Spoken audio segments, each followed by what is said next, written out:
Alright, Jonathan, here's your 24 scale Ford Police Interceptor Sedan.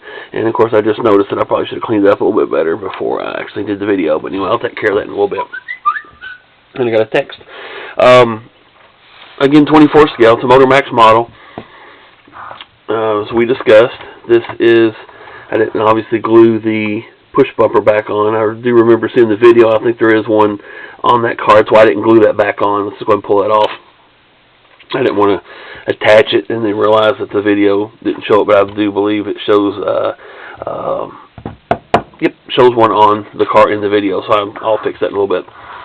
Also, with the spotlights, if you want those folded down or something, let me know, and I'll take care of those. I don't know if you want them sticking up like that. Again, that's why I didn't do anything with it. And then I'll also add a couple of antennas if you want. On the bottom of the car, you see the switches. Again, with the circuit boards and stuff that you wanted added to this, I ended up with 3 different switches. This here's the power switch for the emergency lighting. Again, that'll turn everything on, the strobes and all. Your steady headlights will be controlled by this switch here. It's a separate circuit board. I really don't know if this button controls the wig-wag patterns and will actually turn the board off and on, but I don't know if that board has a drain to it, so I don't want to put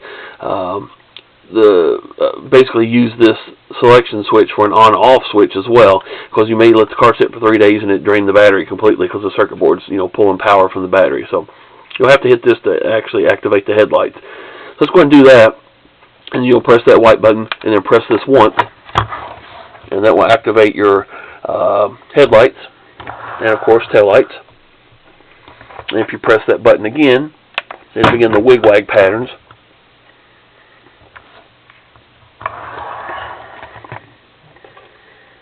You got that.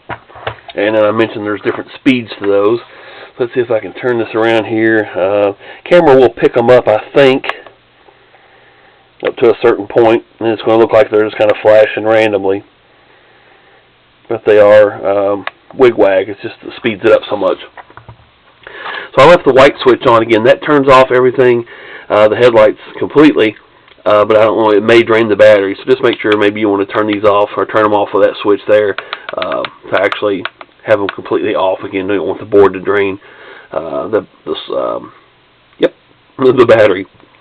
This switch here is for the emergency lighting. Let's go ahead and turn it on.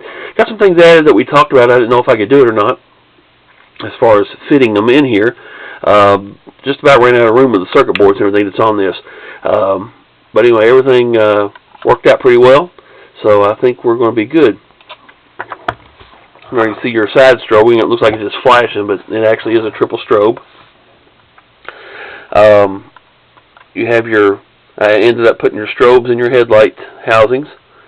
Those are triple strobes. Again, my camera's probably only showing it one flash because it won't pick them up. As you can see, those on each side. A slow wig-wag red grille light. And then I don't know why I can't talk today.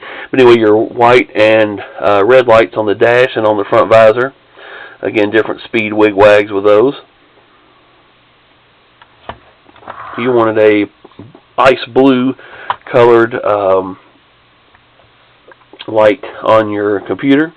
So I added that for you in there. Or actually, it's a I think they call it an ultraviolet, but anyway, obviously not ultraviolet, we wouldn't be able to see it with our eyes, and we can, so that's what they call it. It's more of a purplish look than anything.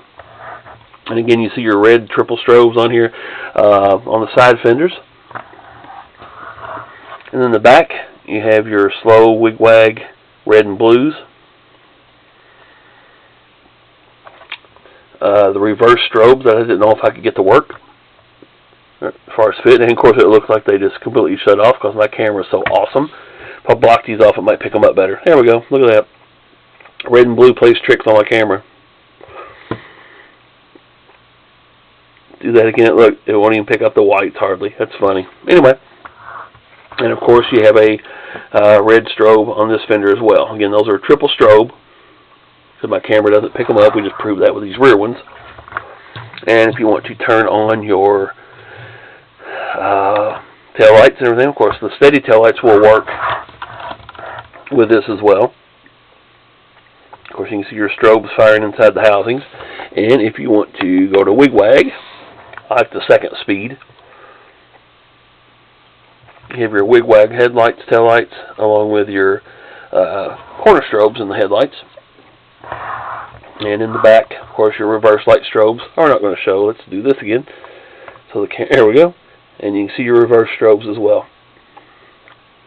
I think it turned out pretty cool. It took me way longer to fix, a lot more hours in this thing than, let's just do it this way. You better be glad we discussed the price before I built the thing, because I would have added more to it after I'm finished with this thing. So those of you watching the video and want to know how much I'll charge to do this one, again, you're probably not going to want it built. Again, let me know on the spotlights. Let me know on the antennas. I can either, if you just want a short one, I can attach that. If not, I can also just put them in a little bag, Ziploc bag, and put them in the in with a box, and you can attach them when you get it. So there you have it, man. I appreciate the order. Sorry it took so long. I say that a lot in my videos. Anyway, I think it turned out pretty cool. Best we could do with what we had to work with, I guess, for the with the video and everything. Best I could do matching up with the circuit boards and everything available without going to actually custom circuit board and custom patterns. So I'll quit yakking. Again, appreciate the order, and thanks again, man.